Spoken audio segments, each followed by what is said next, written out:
Amis, bonjour à tous et à toutes et bienvenue à notre rendez-vous quotidien consacré à la méditation de la parole de Dieu. Nous sommes aujourd'hui le 19 juin 2022. Vous faites bien de vous connecter sur cette chaîne pour la halte spirituelle pour la journée. Célébrons aujourd'hui le Saint-Sacrement du corps et du sang de Jésus. Oui, l'Eucharistie. En effet, du 1er siècle au 8e siècle après Jésus-Christ, on peut se dire que la croyance en la présence réelle du Christ dans l'Eucharistie faisait partie de ce qu'on peut appeler le principe de la foi. D'ailleurs, il y a des affirmations assez claires du Christ dans les évangiles, des préfigurations, n'est-ce pas, dans l'Ancien Testament. Et on voit bien aussi dans la Didaché, un texte ancien qui raconte la liturgie marquée par la foi des premiers disciples, des premiers chrétiens.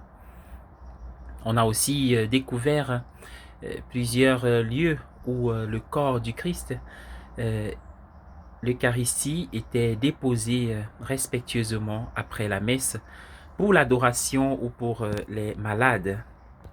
Et donc, la croyance en la présence réelle était comme un principe de la foi, mais cela jusqu'au 9e siècle, car en ce siècle, le 9e, il y a une controverse qui va éclater à partir de l'interrogation d'un esprit curieux en la personne de l'empereur Charles le Chauve. Quel beau nom! Charles le Chauve pose la question de savoir si l'Eucharistie que nous consommons est bien le corps de ce Jésus historique qui est né de la Vierge Marie.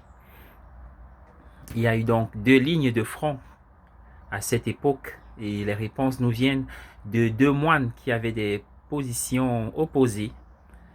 D'abord Radbertus et l'autre Ratramnus. Radbertus croit en la présence réelle, mais il va jusqu'à dire que le corps du Christ que nous consommons est bel et bien le corps historique de Jésus. Ce qui va contrister Ratramnus, qui s'y oppose et dit c'est inadmissible, parce que selon la description de Radbertus, on dirait que si on ouvrait justement, on passait la communion, l'hostie, sous un microscope, au microscope, on verrait les cellules même du Jésus historique. Il s'agit donc d'une position extrême qui renverrait au cannibalisme. Quant à Ratramnus, qui prend l'autre ligne d'opposition de la controverse, il s'agit bel et bien du corps du Christ, mais d'une présence spirituelle. Le Christ est spirituellement présent et donc, par la puissance des choses, on passe du symbole au signe même et du signe à la réalité. Mais ce qui va rendre difficile cette position, c'est que les développements, la façon de l'exprimer, de l'exposer, fait de la croyance en la présence réelle plutôt un grand symbolisme, une métaphore, tout simplement.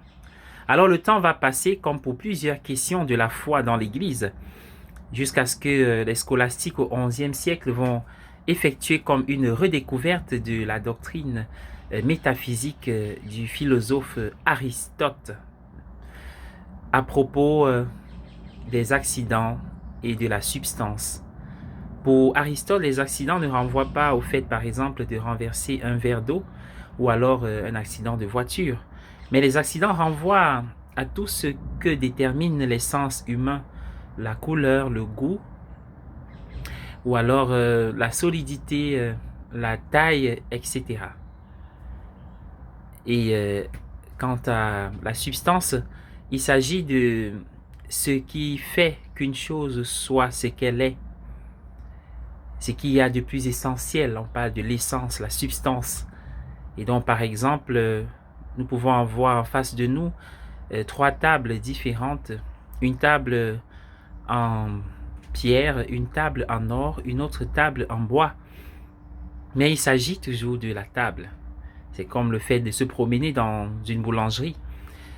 À travers les vitrines, on peut bien voir plusieurs types ou formes de pain. Les pains n'ont pas le même prix, n'ont pas la même taille ni le même poids. Et donc, tout cela, c'est la forme. Tout cela, autant pour moi, ce sont les accidents. Mais la substance du pain reste la même. Donc, pour l'appliquer, n'est-ce pas, à la croyance en la présence réelle, après la consécration, on voit qu'il s'est opéré quelque chose lors de la transsubstantiation. Le prêtre qui a été légitimement ou légalement ordonné, par sa prière, la substance du pain est remplacée par la substance même du Christ, le Christ lui-même, tandis que les accidents ne sont pas détruits. Voilà pourquoi nous voyons le pain et le vin, mais c'est le corps du Christ dans la substance. Si Dieu a été capable, le Tout-Puissant, d'être un petit enfant dans les bras de Marie, dans une étable, alors il peut le faire pour nous. Et voilà pourquoi nous pouvons remarquer qu'au 1er siècle, comme aujourd'hui, il est important de nous poser la question du comment de l'Eucharistie, mais plus nécessaire, primordial, de nous demander le pourquoi. Pourquoi Jésus nous donne-t-il son corps et son sang? À cette question, la meilleure réponse nous vient des mamans, des plus grandes théologiennes que, n'est-ce pas, Radbertus Ratramus et les scolastiques prises ensemble. Les mamans disent toujours, fais attention à ce que tu manges, car justement nous sommes ce que nous mangeons.